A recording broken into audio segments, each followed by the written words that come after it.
ये दुनिया का सबसे मशहूर हीरा है, ताकत, दौलत और खूबसूरती की निशानी। लेकिन इसकी चमक के पीछे छुपा है एक डरावना राज। हर राजा जिसने इसे पहना, उसका अंत बड़ा ही दर्दनाक हुआ। साम्राज्य ढह गए, राजवंश तबाह हो गए और जिंदगियां बर्बाद हो गईं। क्या कोहिनूर वाकई एक शापित हीरा है या फिर ये सिर्फ एक संयोग है? चलिए इस हीरे के रहस्य को उजागर करते हैं जिसने राजाओं को उनकी घुटनों पर ला दिया। कोहिनूर की कहानी भारत की पवित्र भूमि से शुरू होती है, जहां इसे स्यामंतक मणि के रूप में जाना जाता था। यह मणि सूर्य देव से उत्पन्न हुई थी। कहा जाता है कि यह समृद्धि और खुशहाली लाती थी, लेकिन इसके साथ एक गहरा शाप भी जुड़ा था। जब यह मणि गायब हुई तो भगवान कृष्ण पर आरोप लगा। कृष्ण ने इसका पता लगाया और जाना कि यह जांबवान के पास है, वही शक्तिशाली भालू जो रामायण काल से जीवित था। जांबवान ने हजारों वर्षों की तपस्या से अद्भुत शक्ति प्राप्त की थी। इसके बाद कृष्ण और जांबवान के बीच 28 दिनों तक भीषण युद्ध हुआ। अंततः कृष्ण ने उन्हें पराजित कर दिया। तब जांबवान को एहसास हुआ कि कृष्ण स्वयं भगवान विष्णु के अवतार हैं। उन्होंने श्रद्धा से मणि वापस कर दी। लेकिन कहानी यहीं खत्म नहीं होती। समय बीतने के साथ यही स्यामंतक मणि आगे चलकर कोहिनूर बनी। जब यह हीरा मनुष्यों के हाथों में आया तो इसका शाप भी सक्रिय हो गया। अगर वीडियो पसंद आ रहा है तो लाइक करें।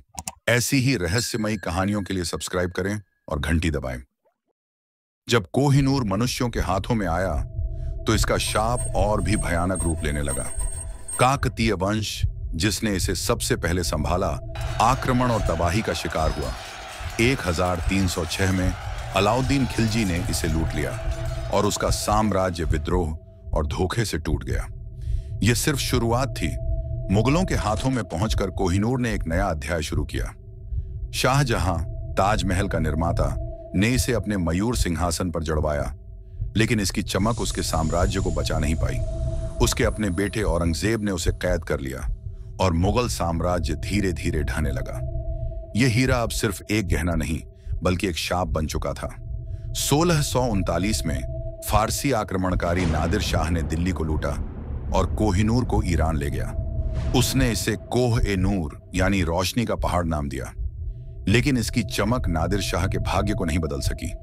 उसका शासन हत्या के साथ समाप्त हुआ और यह हीरा उसके उत्तराधिकारियों के पास गया, जो या तो गद्दी से उतार दिए गए या मार दिए गए। शाप इसका पीछा करता रहा। फिर अंग्रेजों ने इसे हासिल किया। 1849 में सिख युद्धों के बाद कोहिनूर को महारानी विक्टोरिया को सौंप दिया गया। सिख साम्राज्य ढह गया और यह हीरा औपनिवेशिक शासन का प्रतीक बन गया। लेकिन अंग्रेज भी इस शाप से नहीं बच पाए। राजा एडवर्ड सातवां, जिसने इसे पहना, अचानक मर गया। उसके उत्तराधिकारियों को घोटालों, राजगद्दी छोड़ने और युद्धों का सामना करना पड़ा। कहा जाता है कि महारानी विक्टोरिया ने यह फैसला किया कि कोहिनूर को सिर्फ एक रानी या रानी कंसॉर्ट ही पहन सकती है। क्यों? क्योंकि शाप महिलाओं को छोड़ देता था। महारानी एलिजाबेथ ने इसे पहना और उनका शासन शांतिपूर्ण रहा। लेकिन क्या यह सिर्फ एक संयोग था या फिर कोहिनूर का शाप सच में सिर्फ पुरुषों के लिए था? कोहिनूर की कहानी सिर्फ एक शाप से कहीं बड़ी है। यह ताकत, लालच और इंसान की दैवीय चीजों को पाने की चाहत की कहानी है। चाहे यह शापित हो या नहीं, यह हमें एक सबक देता है। असली दौलत सोने चांदी में नहीं, बल्कि उस विरासत में होती है जो हम पीछे छोड़ते हैं। आज यह हीरा लंदन के टावर में रखा हुआ है, ब्रिटिश विजय का प्रतीक बनकर। लेकिन भारत लंबे समय से इसकी वापसी की मांग कर रहा है, इसे औपनिवेशिक लूट का प्रतीक बताते हुए। क्या यह कभी वापस आएगा? और अगर आएगा तो क्या शाप इसके साथ आएगा? यह सवाल आज भी अनुत्तरित है। लेकिन एक बात तो तय है, कोहिनूर की कहानी सिर्फ एक हीरे की नहीं, बल्कि इंसान की लालच और ताकत की प्यास की कहानी है। आपको क्या लगता है? क्या कोहिनूर शापित है?